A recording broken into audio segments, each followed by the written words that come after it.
the space between us. The machines collect our clicking to divine our desires, manipulate our choices, and desecrate the space between us. Our increasingly digital reality is necessarily disconnected. People are analog. Neighborhoods are analog. Love is analog. Yet the machines are remaking us, discontiguous. A guitar string breaking generates a wave. The air sustains the wave, then received by the drums in our ears, then vibrate sympathetically. A physical wave resonates in a physical world.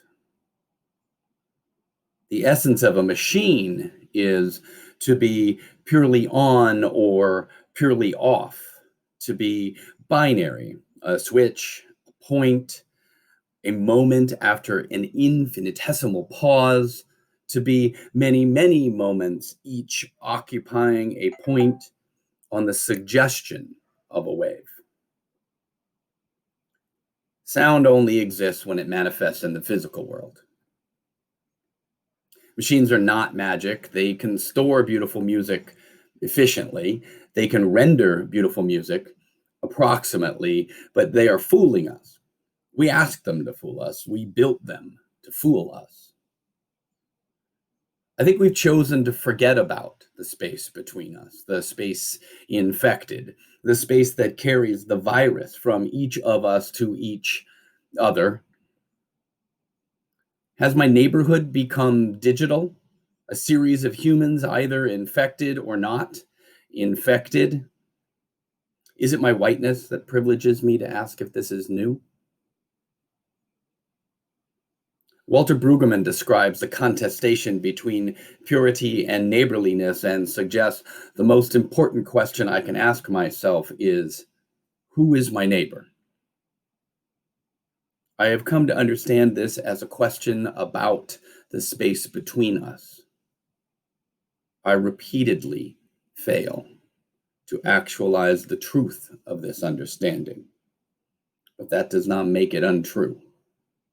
Who is my neighbor? Remember card catalogs in libraries? They were best when they were wooden, a little hook of a handle to pull a not quite impossibly long drawer full of small paper cards, each prophesying a book on a shelf in a neighborhood. There was so much serendipity in the library. We could have replicated this digitally. We could have created machines to embolden the paths that had been taken before. The spaces between one book and another, one idea and another, one person and another, we could have created machines to show us the branching, where decisions were made, where imperfect mistakes stumbled into uncommon insights. But we didn't. Instead, we made the feed. Our algorithms exploit the human brain's attraction to divisiveness. Read a slide from an internal Facebook presentation. If left unchecked, it warned, Facebook will feed users more and more divisive content in an effort to gain user attention and increase time on the platform. A digital world is necessarily disconnected.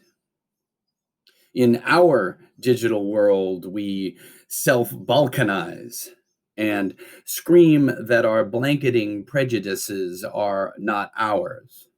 I am not racist. In our digital world, we try to find each other without any knowledge of how to find each other, because discovery is what we built the machines to do. That's what the feeding is for.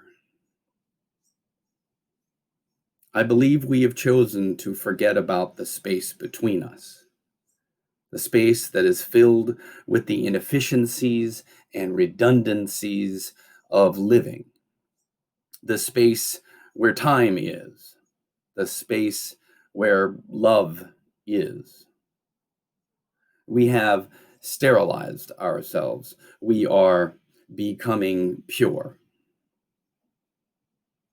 Yet only in the space between us can we find the context that we need to understand the fertility of our differences.